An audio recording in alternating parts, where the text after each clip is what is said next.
Now we have the jar file created and also the query file uploaded on SDFS. So now we can run our MapReduce application. Okay, so let's bring the terminal.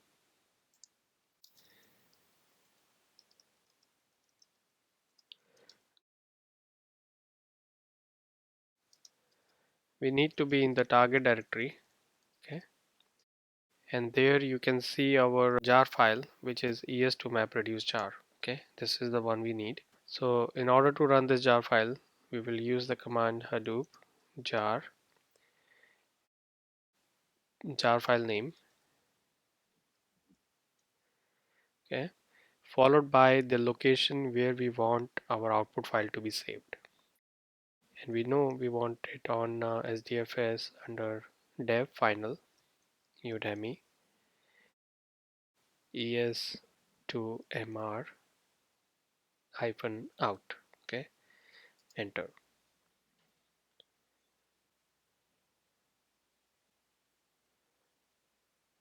Before you run this command, make sure that your SDFS cluster is up and running and also Elasticsearch daemon is running. So I can see the connection has been made.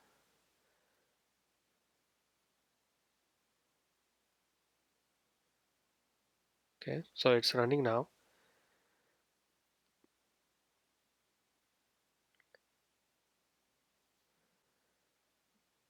As you can see, the job is being submitted and it has also identified the index and the type as we had specified.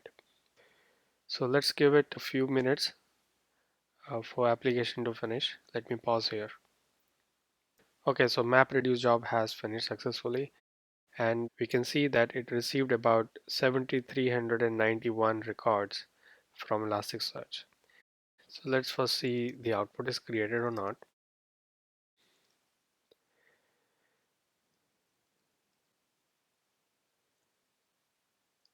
Okay.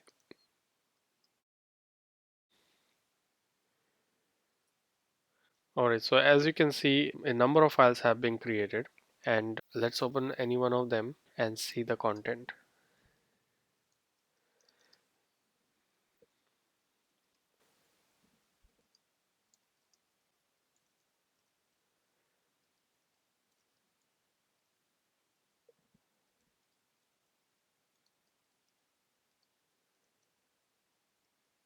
Okay, so let's open the first file.